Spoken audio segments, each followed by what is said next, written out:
So we have taken our notes on our habitat that we are researching, and now we're ready to take our brainstormed notes and write them into complete sentences on our habitat research paper page. So I wanted to model what that's going to look like, and then you can do the same thing with your note taking into your habitat research paper. So this first section here says topic sentence, introduce topic and engage readers.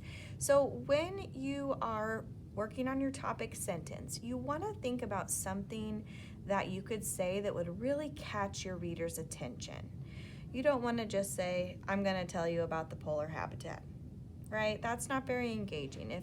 If you read that one sentence, it doesn't make you want to read more. So that first sentence needs to introduce what you're going to talk about, but also pull the reader in, make them want to continue reading. So I researched the polar habitat, and something that I found super interesting is that in the summer the sun shines 24 hours, and in winter it's dark all the time. So that might be something that I could put as my topic sentence to help engage readers and get them into my paper. So I'm going to say, sometimes it's good to put a fact here or a question. I'm going to go with a question. Could you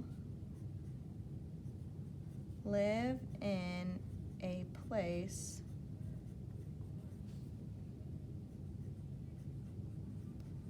where the sun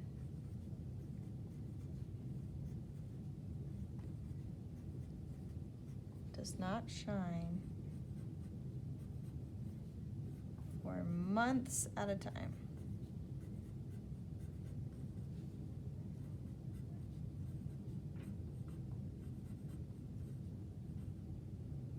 Okay, and then it's a question, so I'm putting a question mark there.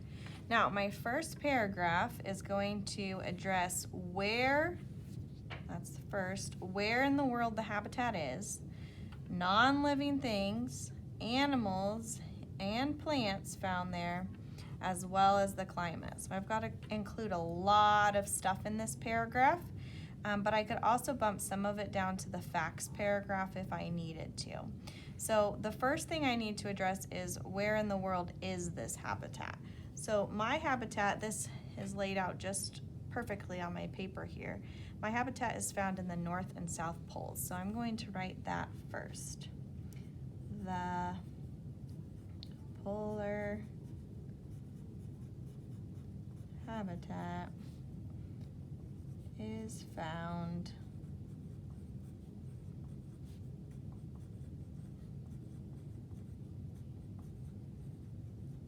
on the North and South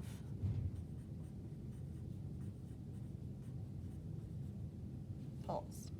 Okay, so that's step one. Step two is to include what non-living things live there. So I'm going to find my section about non-living things, and I'm going to write a full sentence. I don't want to just write snow, permafrost, ice sheets, water, right? That's not a full sentence. I need to kind of set up the sentence. So I'm going to say some non-living things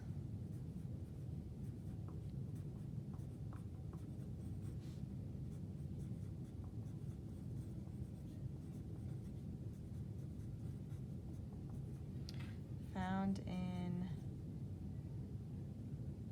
the polar habitat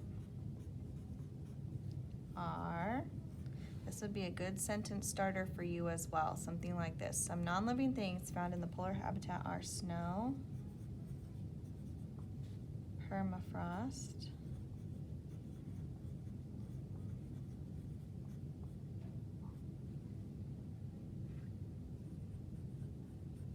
and ice sheets. Okay, next I need to talk about the animals that live there. So animals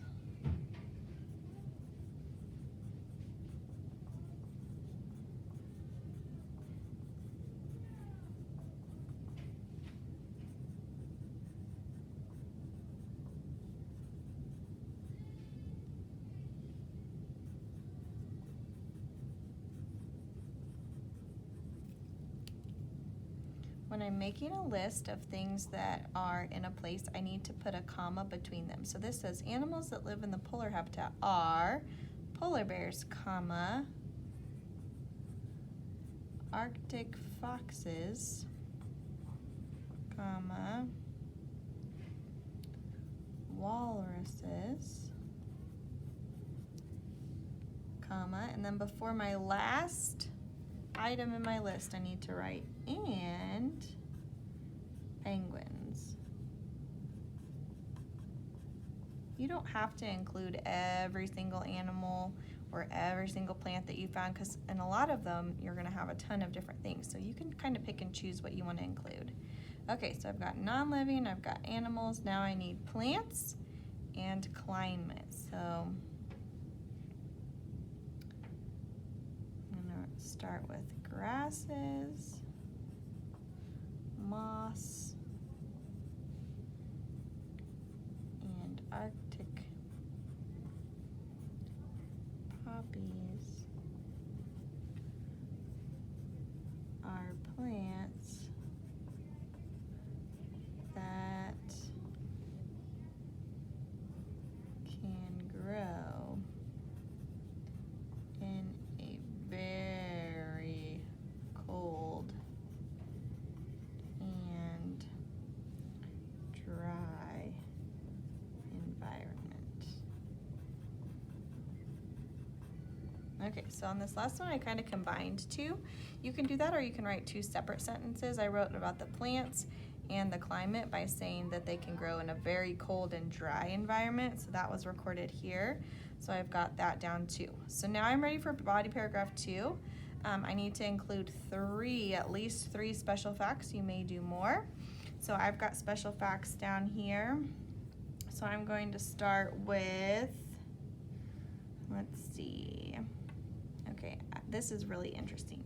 The Arctic is actually considered a desert because it has such little rainfall. So I'm going to start with that. Did you know?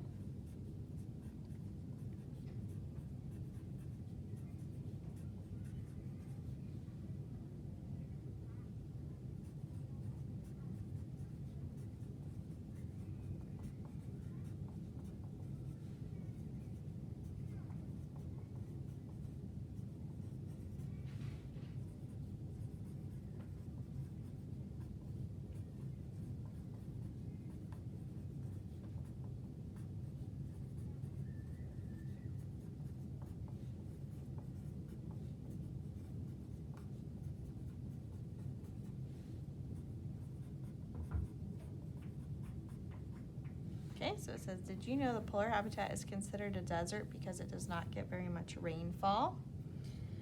And then I'm going to say this one, trees can't grow because there are no roots. Oh, actually, I think it would make more sense to do this one. The land is covered in thick ice 3 miles. In some areas, it's 3 miles thick.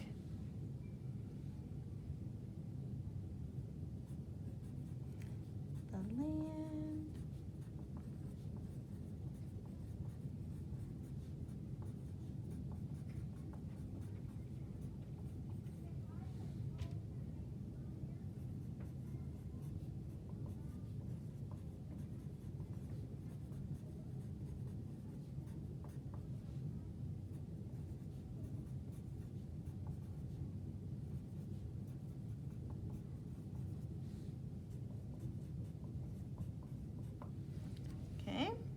Then my third one's going to be about the trees.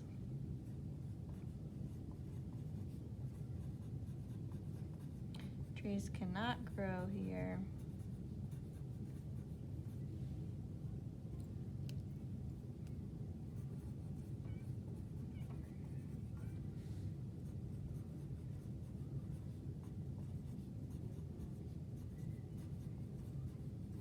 Because there's nowhere for their roots to go. Okay, so that's 3 sentences or 3 special facts. So now I'm ready for my conclusion sentence. My conclusion sentence is going to restate my essay's topic and provide relevant opinion statements. So an opinion is how you feel about the habitat that you researched. So I'm going to say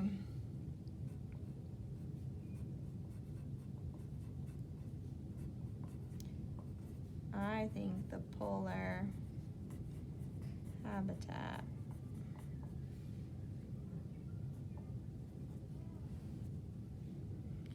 is a cool place but I would not want to live there. Okay, so again, I restated that this topic was the polar habitat, and then I gave an opinion about it. You could talk about, you don't have to talk about living there, but you could talk about visiting there, or you could talk about how you like the animals that live there, but you'll want to put your opinion statement there. You need to keep both of these things in a really safe spot, because tomorrow we will be looking for cups and arms, and then on the next day we're going to be writing our final published copy.